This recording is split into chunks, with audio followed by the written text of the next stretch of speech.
Hola, ¿cómo están? Buenas noches. Vamos a continuar con el club de la lectura de la Ley 843 y su relación con el Decreto Supremo 21530, que es su reglamentación al impuesto al valor agregado. Ya hemos visto anteriormente que el impuesto al valor agregado tiene bastante amplitud, ya que es un impuesto a nivel nacional y grava una gran cantidad de cosas. ¿Por qué? Porque al hablar de bienes muebles o bienes inmuebles que se van a vender, se van a comercializar tanto en el territorio nacional como en el internacional, pues vamos a tener una gran cantidad de actividades que están alcanzadas bajo este impuesto. Por tanto, hay un decreto supremo reglamentario, que es el 21530, que es el que reglamenta cómo se va a tratar algunos aspectos que no han sido considerados con anterioridad. Nos indicaba entonces acá, vamos a leerlo desde el PDF. Decreto Supremo 21530, reglamento del impuesto al valor agregado del 27 de febrero de 1987, considerando que la ley 843 del 20 de mayo de 1986 ha creado su título 1, que hemos visto anteriormente, es necesario dictar para su aplicación las correspondientes normas reglamentarias. Eso nos establece. Objeto. Las operaciones de reaseguro y coaseguro no están incluidas en el objeto del impuesto definido en el inciso B del artículo 1. Vamos a, vamos a trabajar con el Word para poder ver de qué nos habla. Nos indica acá, ¿no? Inciso B del artículo 1 de la ley 843. Volvemos un poco atrás. Inciso B del artículo 1 de la ley 843. Por tratarse de participaciones del seguro principal sujetas a este gravamen. Ya, nos indicaba, no están incluidas dentro de las operaciones desde aseguro y coaseguro en la ley 843. Nos indicaba los contratos de obras, prestación de servicios y toda otra prestación, cualquiera fuera su naturaleza, realizadas dentro del territorio nacional. No estaban incluidas. Con referencia al mismo inciso B del artículo 1, se entiende también por obras a todas las mejoras, reparaciones, ampliaciones, transformaciones e instalaciones realizadas sobre bienes propios o ajenos. El gravamen que corresponde por las importaciones definitivas a que se refiere el artículo 1, inciso C de la ley 843 debe ser pagado por el importador en el momento del despacho aduanero, ya sea que se encuentre o no inscrito a efectos del impuesto a valor agregado. Artículo 2. A los fines de lo dispuesto por el último párrafo del artículo 2 de la ley 843, último párrafo del artículo 2, que sería este, vamos a revisar. Sí, aquí artículo 3, acá. Vamos acá, último párrafo. Tampoco se consideran comprendidos en el objeto de este impuesto las ventas o transferencias que fueran consecuencia de una reorganización de empresas o de aportes de capitales. En base a esto nos habla. Dice, a los fines dispuestos de ese artículo, se entiende por reorganización de empresas la fusión de empresas preexistentes a través de una tercera que se forme o por absorción de alguna de ellas. A estos fines se entiende por fusión cuando dos o más sociedades se disuelven sin liquidarse para constituir una nueva, o cuando una ya existente incorpora a otra u otras sin liquidarse son disueltas. Y esto va mucho con el tema de las sociedades y de la forma en la que están constituidas todas esas empresas. El Código de Comercio es amplio cuando habla del tipo de constitución de empresas y nos especifica que una empresa debe de liquidarse para recién poder cesarse. No puede directamente cesarse sin antes saldar todas sus deudas, sin antes vender todo lo que tiene para poder distribuirlo a los socios en forma de ganancia o de pérdida. Y eso va de la mano con la responsabilidad que tiene cada socio al ser dueño o parte de alguna empresa. Si es dueño de una empresa y lastimosamente esa empresa tiene una quiebra y tienen muchas deudas, en algunos tipos de sociedades los socios mismos están sujetos a pagar en función al capital o aporte que han dado parte de esas deudas con su dinero propio. Una de esas cosas nos indicaba aquí que antes de cesarse tiene que liquidarse. Ahora, cuando una empresa se liquida pero no se cierra y es transferida a otra empresa, es decir, absorbida por otra empresa, podemos colocar acá, digamos, ¿no? Podemos colocar Pepsi, Coca-Cola. ¿Qué pasa si Pepsi quiebra en algún momento, pero no quiere cesar definitivamente? Lo que puede hacer es, no se va a liquidar, pero sí se va a unir o va a ser absorbida por otra empresa de su competencia que puede ser Coca-Cola, cuya empresa va a absorber todas sus deudas, va a absorber todos sus bienes, todo su disponible, absolutamente todo. A eso también se va a llegar a entender una reorganización de empresa. Punto 2. La escisión o división de una empresa en otra u otras que continúen o no las operaciones de la primera. A estos fines se entiende por escisión o división cuando una sociedad destina parte de su patrimonio a una sociedad existente o participa con ella en la creación de una nueva sociedad, o cuando destina parte de su patrimonio para crear una nueva sociedad, o cuando se fracciona en nuevas empresas jurídicas y económicamente independientes. Por tanto, también se entiende por reorganización de empresas aquellas empresas que se van a dividir, que se van a volver en dos, tres o cuatro, pero independientemente si siguen o no siguen con las operaciones de la empresa, se lo considera como una reorganización. Se vuelve a constituir como una nueva empresa jurídica o varias empresas jurídicas.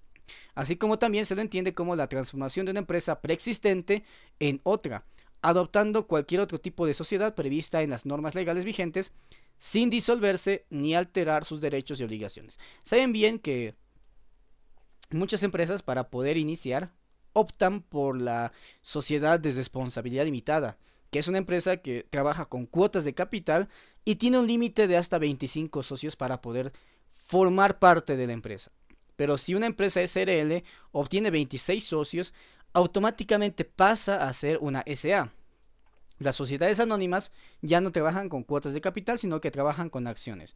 Y si una empresa SRL supera ese número de socios, ya prácticamente ya serían accionistas y tendría que cambiarse la constitución, la forma legal de esa sociedad.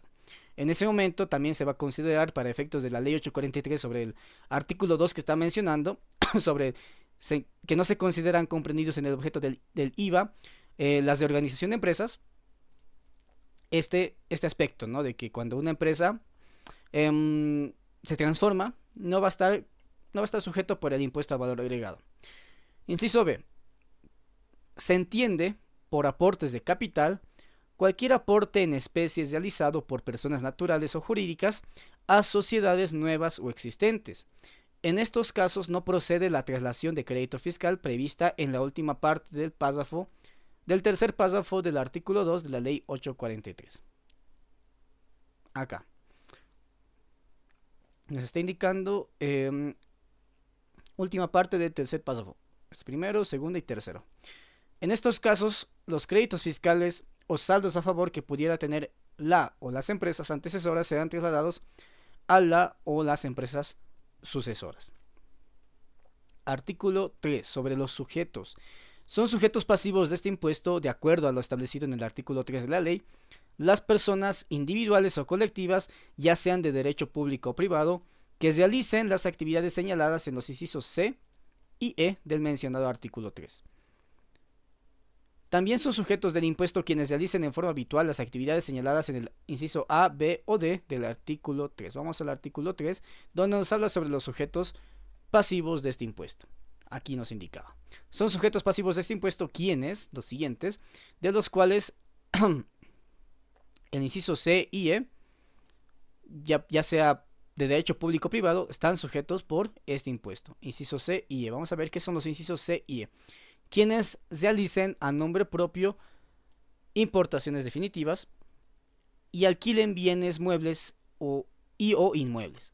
También son sujetos del impuesto quienes realicen en forma habitual las actividades señaladas en los incisos A, B o D del mismo artículo 3. No, o sea, nos especifica un poco acerca de la constitución o quienes están efectuando estas actividades, pero sin discriminar las anteriores porque igual forman parte de este impuesto. Nacimiento del hecho imponible, artículo 4. Lo dispuesto en el artículo 4 del inciso B de la ley 843 respecto a que los entes contratantes del sector público incluirán en los términos de contrato la obligación de la institución de pagar este impuesto en el primer desembolso debe entenderse como una autorización legal a los referidos entes, que les permite obligarse contractualmente a abonar un anticipo a sus proveedores, equivalente al impuesto al valor agregado que grava el monto del contrato. Vamos a ver el artículo 4 del inciso B. Artículo 4, inciso B. En el párrafo, ya no indica. En el caso de contratos de obras o de prestación de servicios y de otras prestaciones, cualquiera fuera su naturaleza, desde el momento en que finalice la ejecución, prestación o desde la percepción total o parcial del precio. Estamos hablando de la perfección o cuando se perfecciona el hecho de pagar el impuesto, es decir, el hecho de emitir la factura correspondiente. ¿Por qué? Porque saben bien que cuando nosotros estamos hablando del impuesto al valor agregado, tiene mucha relación, bueno, tiene total relación con la facturación de algún servicio, obra o venta de algún bien. En caso de obras de construcción, la percepción de cada certificado va a ser en función del avance de obra. Bien, solamente eso nos indica. Entonces, complementando a ese inciso, nos está hablando sobre los entes contratantes del sector público, quienes en su contrato, en los términos del contrato, la obligación, incluirán en los términos del contrato la obligación de la institución de pagar este impuesto en el primer desembolso como algún anticipo, equivalente al impuesto al valor agregado que grava el monto del contrato.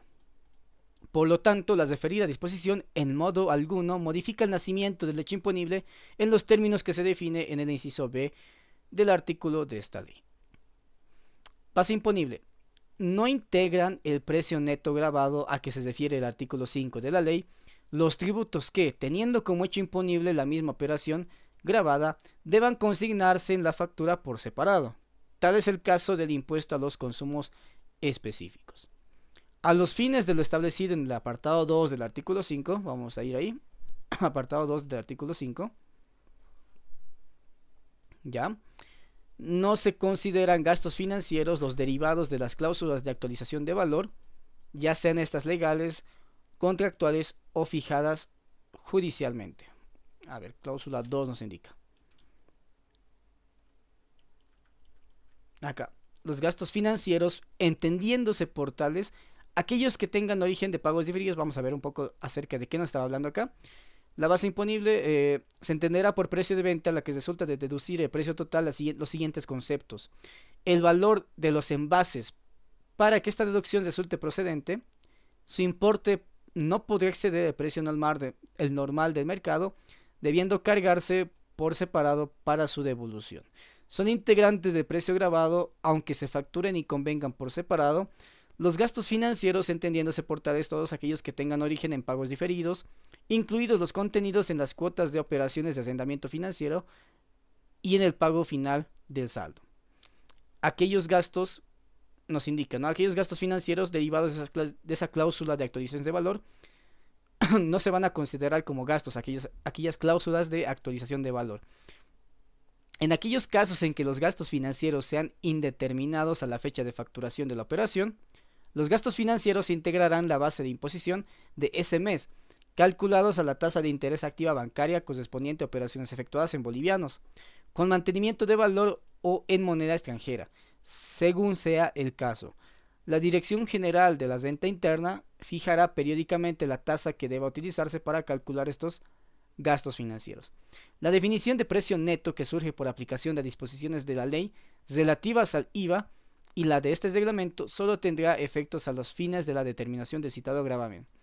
En caso de importaciones, la base imponible no incluirá el precio el impuesto a los consumos específicos, cuando éste corresponda por naturaleza del bien importado. Del débito fiscal. A los fines de la determinación del débito fiscal, que se refiere al artículo 7 de la ley 843, se aplicará la alícuota establecida en el artículo 15 de la misma, sobre el precio neto de venta, contratos de obra y de prestaciones de servicios y de toda otra prestación que hubiese facturado entendiéndose por tal el definido por los artículos 5 y 6 de la ley 843. Lo dispuesto en el último párrafo del artículo 7 de la ley 843, vamos a ver el artículo 7. Artículo 7 del débito fiscal. Lo dispuesto en el último párrafo del artículo 7. Al impuesto así obtenido se le adicionará el que resulte de aplicar la alícuota establecida a las devoluciones efectuadas, decisiones, descuentos, bonificaciones o rebajas obtenidas que respecto del precio neto de las compras efectuadas hubiesen logrado el responsable en dicho periodo. Bien, procederá en los casos de devoluciones decisiones, descuentos, bonificaciones o rebajas logrados respecto de operaciones que hubieran dado lugar al cómputo de crédito fiscal previsto en el artículo 8 de la Ley 843. El débito fiscal surgirá de las facturas, notas fiscales, documentos equivalentes emitidos en el mes al que corresponda la liquidación del impuesto. Del crédito fiscal.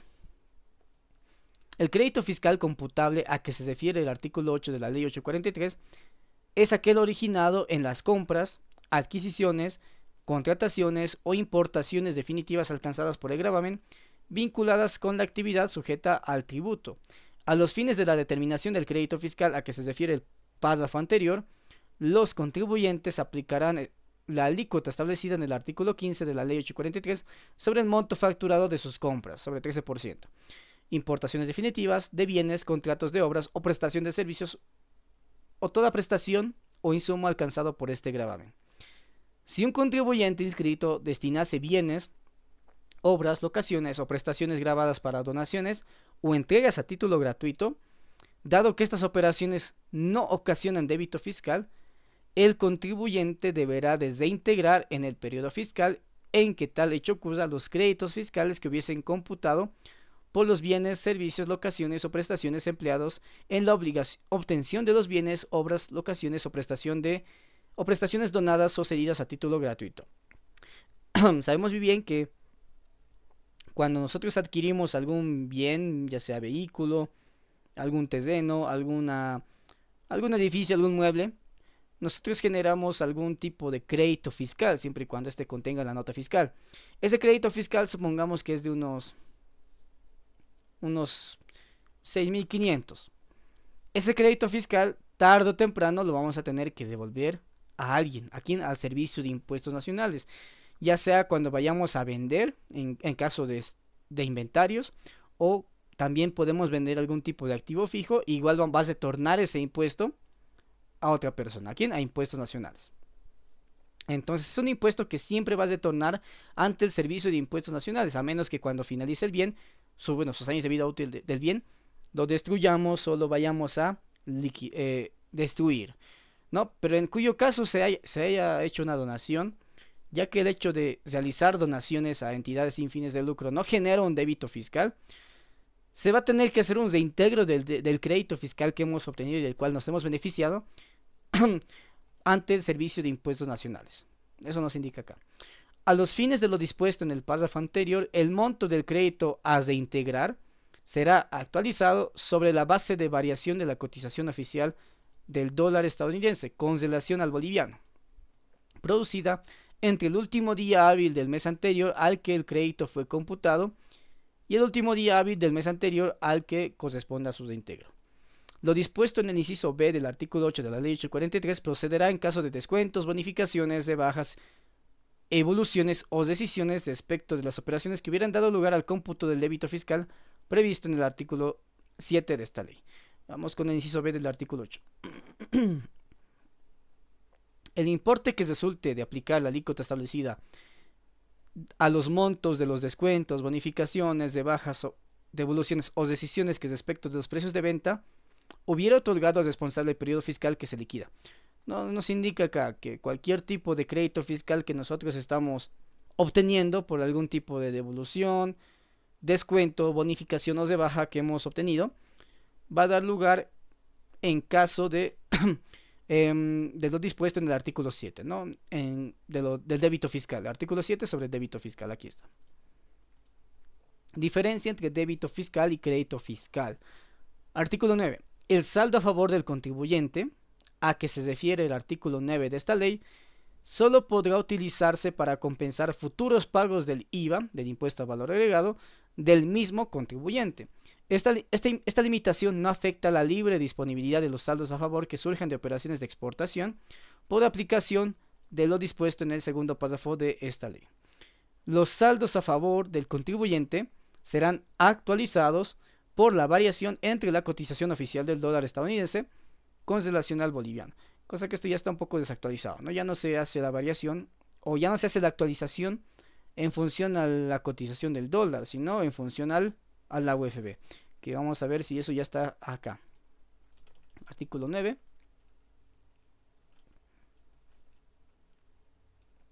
Artículo 6, artículo 9. Estamos en el segundo párrafo. Y aquí ya está actualizado, ¿no? Los saldos a favor del contribuyente serán actualizados por la variación de unidades de fomento de vivienda. Esto ya está más actualizado que el anterior. Sigue todavía trabajando con el dólar. Con relación al boliviano. Producida entre el último día hábil del mes en que se determinó el saldo a favor y el último día del mes siguiente, y así sucesivamente en cada liquidación mensual hasta que el saldo a favor quede compensado. Como consecuencia del ajuste de los montos facturados en los servicios de energía eléctrica, telecomunicaciones, agua potable e hidrocarburos en el plazo de hasta 12 meses siguientes al perfeccionamiento del hecho generador. Se reintegrará el saldo del crédito y o débito fiscal según corresponda, con actualización de acuerdo a la variación de las UFBs con relación al boliviano, producida entre el último día del mes anterior al periodo fiscal en que estos fueron computados y el último día hábil del mes anterior al del reintegro, en las condiciones que establezca reglamentariamente la administración tributaria. Bien, sabemos bien que algunos tipos de servicios con el Estado o como puede ocurrir acá, servicios de continuos, pueden tener algún tipo de error en las medidas que se puede llegar a hacer controles, como puede ser acá nos indicaba, ¿no? De energía eléctrica. Puede haber una mala medición, algún error, y se puede llegar a solicitar un reintegro por la diferencia, tanto por la parte del sujeto pasivo como del sujeto activo. ¿Qué pasa si, por ejemplo, acá en La Paz es de La Paz el servicio de energía eléctrica? Me emiten la factura mensualmente.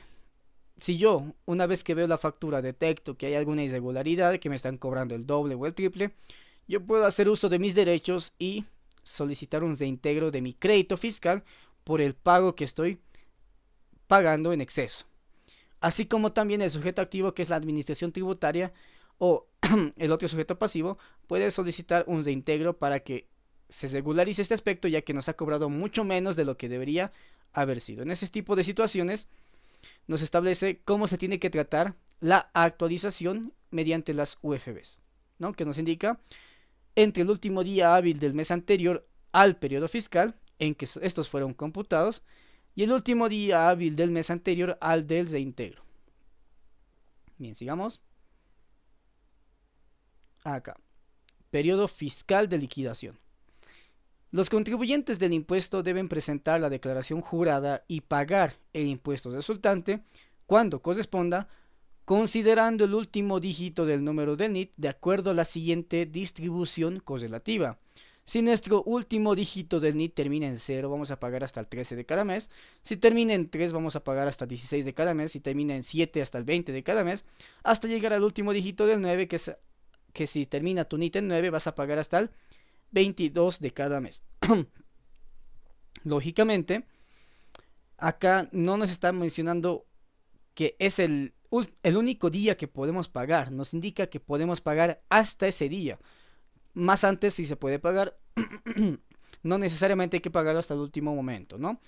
Otra forma de memorizar esto un poco más rápido simplemente es sumar a tu número de NIT, a la terminación de tu número de NIT, 13 números. Si termina en 0, sumas 13, te va a dar 13 de cada mes. Si tu NIT termina en 1, sumas 13 números y te va a dar 14 de cada mes. Y así sucesivamente. Siempre y cuando los siguientes días que caigan tienen que caer en un día hábil. Si yo tengo que pagar, bueno, si mi NIT termina en 5 y tengo que pagar hasta el 18 de cada mes, si tengo que llegar a pagar los impuestos de septiembre hasta el 18 de octubre, justamente cae sábado, entonces se va a trasladar hasta el siguiente día hábil administrativo en el que trabaja las entidades del gobierno, como puede ser el Servicio de Impuestos Nacionales, que no atienden sábados, o bueno, al menos no se llega a pagar los sábados, se traslada siempre hasta el siguiente o próximo día hábil. A ver, sigamos. Días siguientes al de la finalización del mes al que corresponde. En cualquiera de los bancos autorizados ubicados en la jurisdicción de su domicilio, en las localidades donde no existieran bancos La presentación y pago se efectuarán en las colecturías del Servicio de Impuestos Nacionales. Y actualmente ya sabemos que también se paga no solamente por el banco, sino que también mediante QR o la aplicación móvil de cada entidad financiera. Algunos preguntaban ahí que si es posible pagar en un día feriado o en un día domingo por la noche. Y sí, es posible, obviamente no por la entidad financiera, porque el banco obviamente está cerrado, pero sí lo puedes llegar a pagar utilizando algún medio digital. Sigamos. Bien, esto va relacionado con lo que hemos indicado ahorita. Se establecen nuevas fechas de vencimiento para la presentación de declaraciones juradas y pago de los siguientes impuestos de la liquidación periódica mensual. Para tal efecto, las nuevas fechas de vencimiento estarán establecidas para la presentación de las declaraciones juradas de los contribuyentes o responsables, considerando el último dígito del número de registro. Bien, no sé por qué nos indica esto acá. Pago de impuestos. El comisionista o consignatario declarará, determinará y pagará los impuestos que correspondan sobre el importe de la comisión percibida, conforme a las disposiciones de la ley. La obligación de presentar la declaración jurada subsiste aún cuando surja un saldo a favor del contribuyente o que durante el periodo no hubiera tenido movimiento alguno. Y este es el punto por donde muchos nos equivocamos o por los que hay personas que llevan su propia declaración jurada, ¿no? Que no les gusta tener contador y que ellos declaran sus propias compras y declaran sus propias ventas. Sin embargo, muchas veces cuando no tienen movimiento, cuando no hacen ningún tipo de operación, ninguna compra, ninguna venta, dejan de hacer esta declaración o envío de esta información. Cuando la declaración jurada de estos impuestos y el pago de los mismos en las fechas determinadas que nos establece acá es de forma obligatoria, aun si no hemos tenido ningún tipo de movimiento o aun cuando tengamos todavía un saldo a favor del contribuyente. Caso contrario, ya saben que tenemos una RND, que es la 103316, que nos habla sobre las multas y sanciones que tiene el contribuyente, que tiene el sujeto pasivo, por no hacer algún tipo de o tener algún tipo de incumplimiento al deber formal, ¿no? Que si no presentamos esto, vamos a tener una multa de 50 UFBs para empresas unipersonales y 100 UFBs para empresas que estén en formato que estén constituidas en una sociedad. Artículo 11. A los fines previstos en el artículo 11 de la ley 843, se deberá proceder como se establecen los párrafos siguientes. 1. Se considera realizada la exportación con la salida de los bienes del territorio aduanero nacional y la emisión de los documentos señalados en el reglamento para la devolución de impuestos a las exportaciones, establecido mediante un decreto supremo. El crédito fiscal correspondiente a las compras o insumos efectuados en el mercado interno a que se refiere el primer párrafo del artículo 11, incluye el impuesto al valor agregado pagado en la oportunidad de efectuar las importaciones.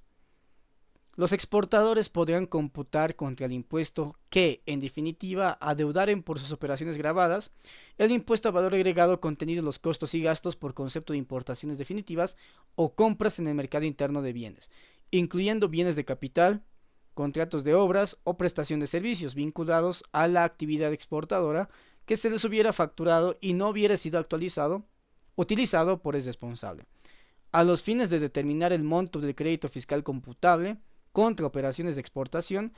Los exportadores deberán proceder como se indica a continuación. Inciso A.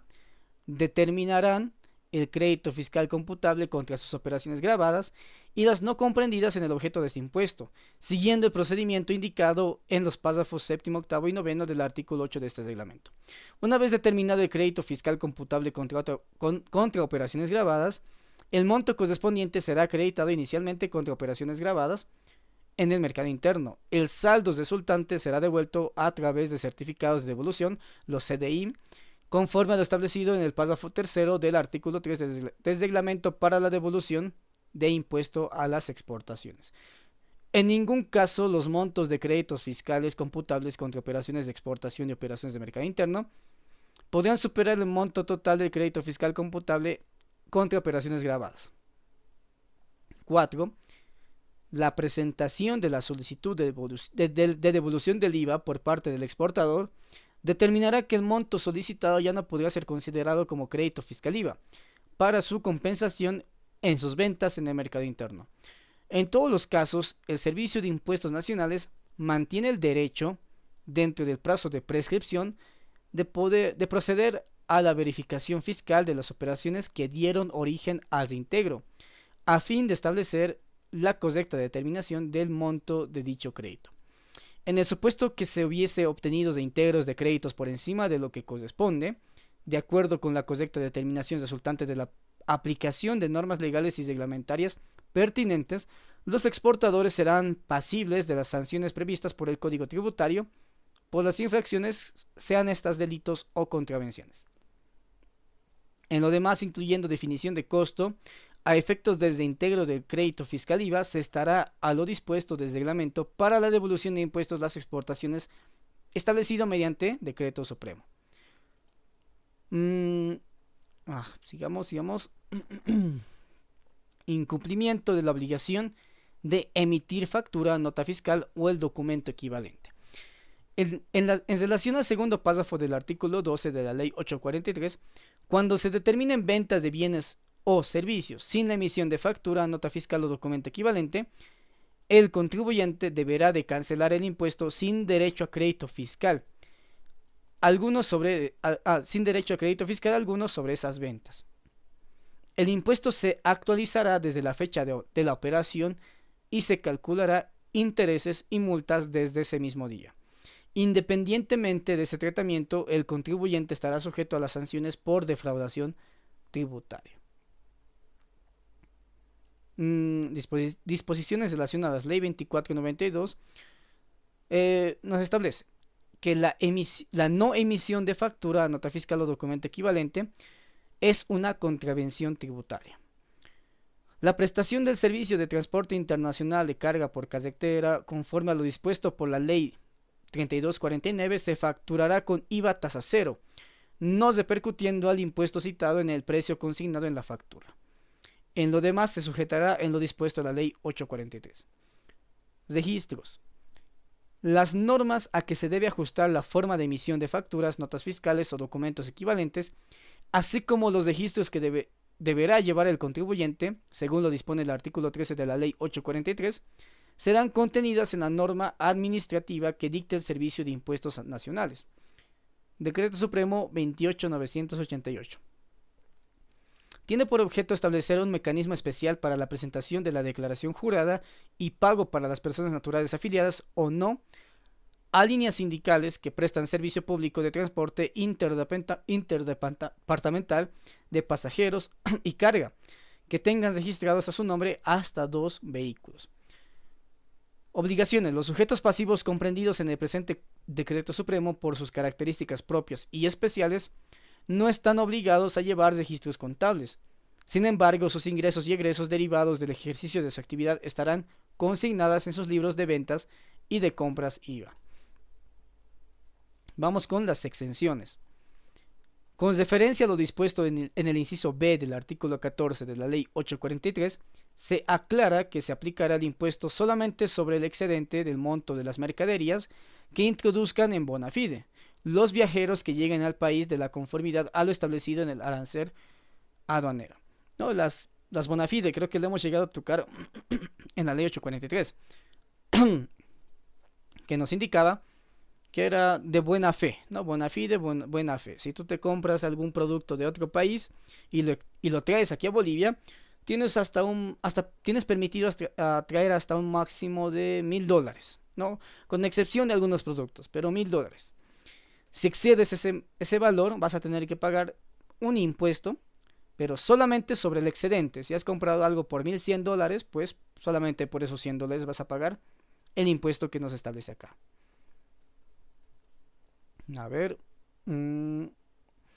Decreto Supremo 21687.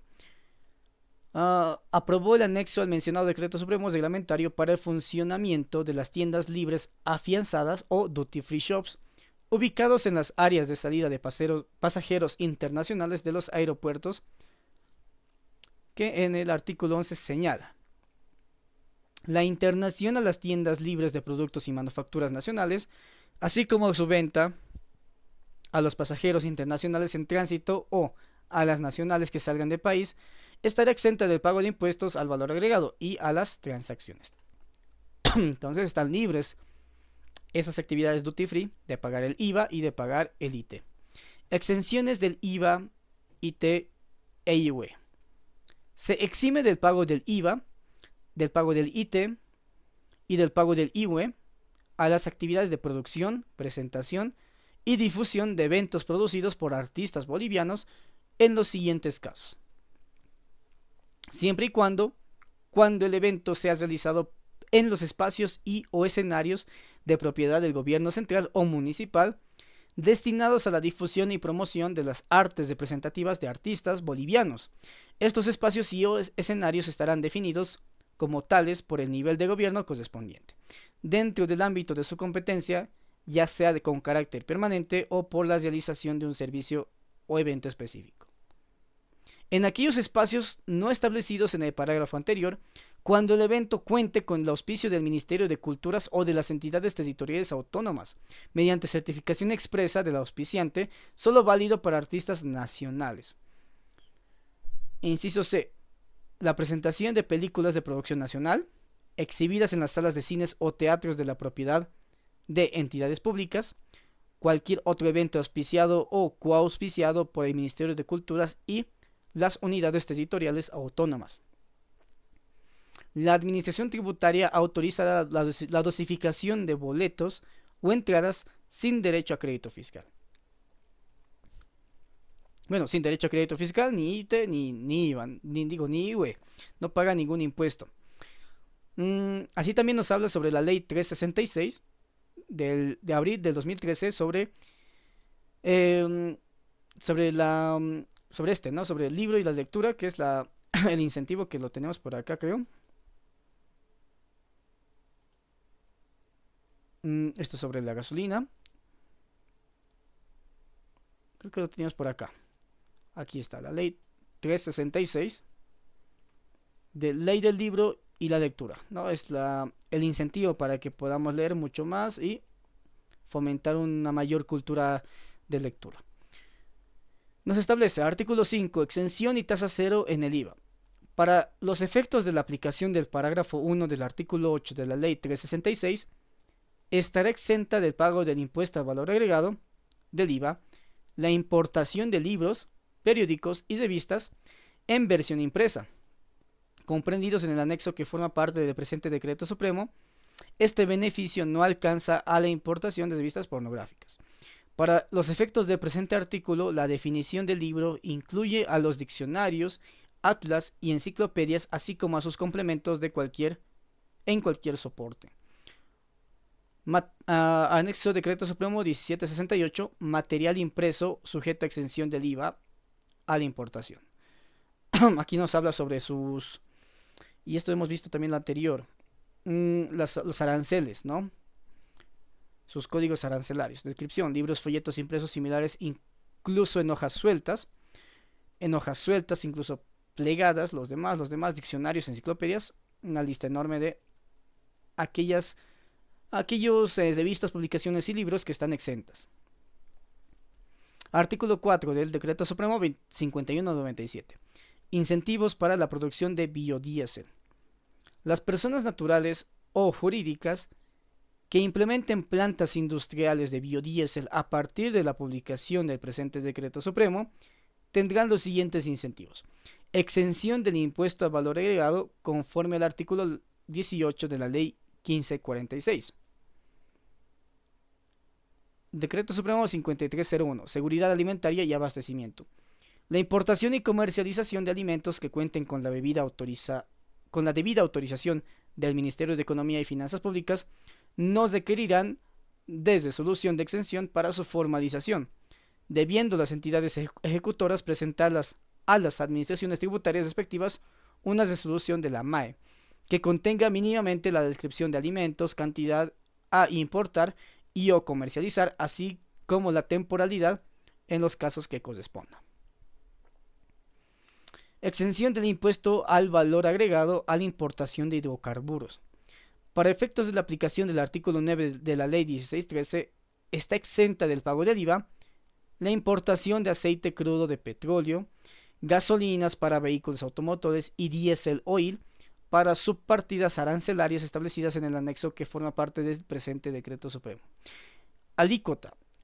La alícuota fija en el artículo 15 de la Ley 843 será de aplicación general tanto para los débitos como para los créditos fiscales de todo tipo de operaciones efectuadas por contribuyentes sujetos a este gravamen.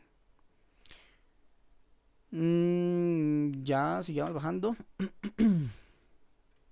A ver, no.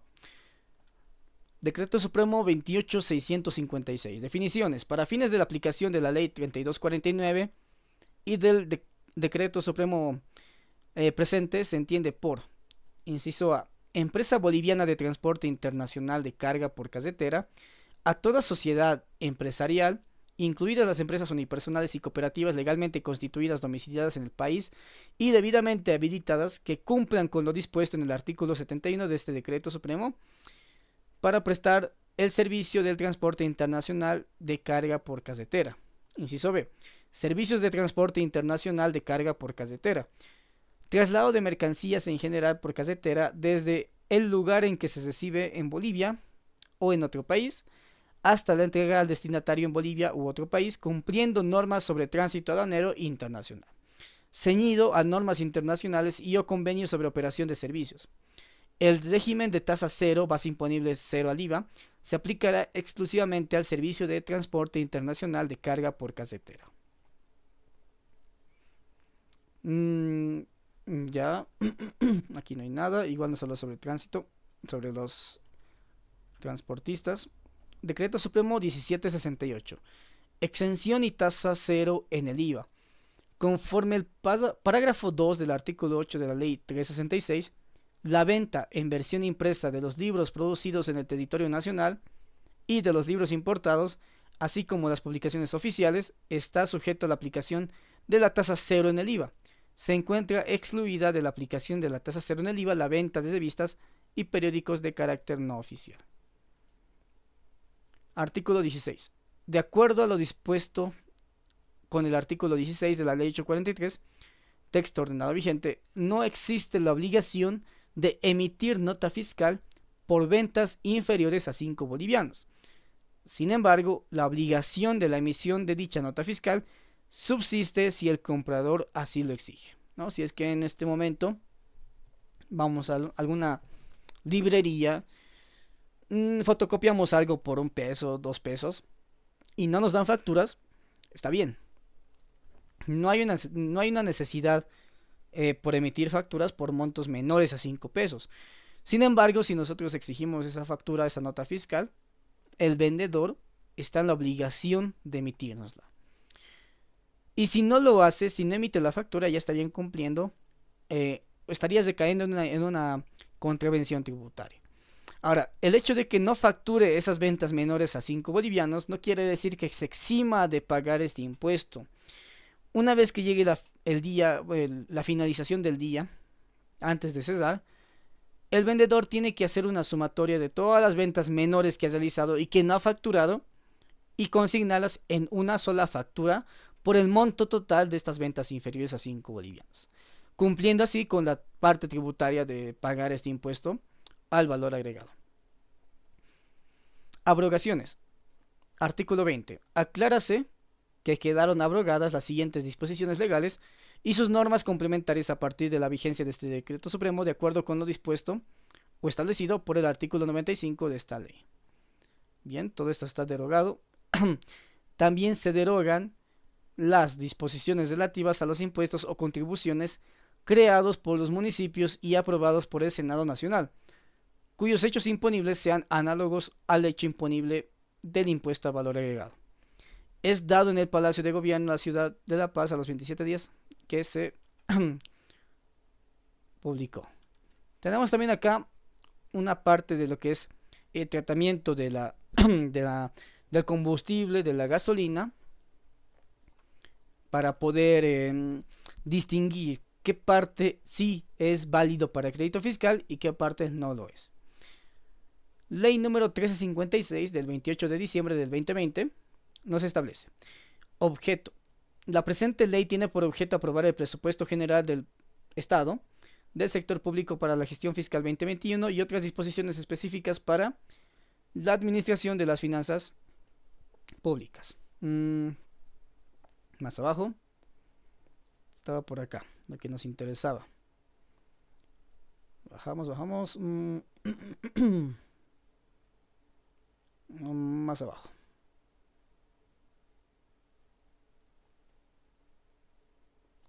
Acá está. Artículo número 18. Crédito fiscal por la compra de gasolina o de diésel.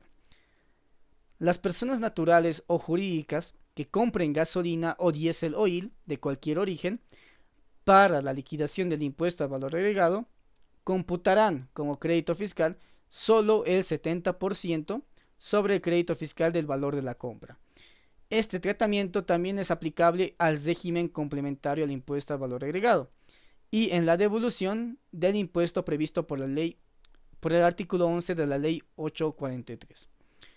En caso de que se tome esta compra o esta facturita de diésel de gasolina para la compensación del impuesto al valor agregado, o caso contrario sobre los trimestrales, ¿no? Sobre el RSIVA, para esos dos aspectos. Bien, vámonos acá. Y con eso acabamos el decreto supremo 21.530, que era el impuesto al valor agregado. Bien, con eso acabamos entonces el día de hoy.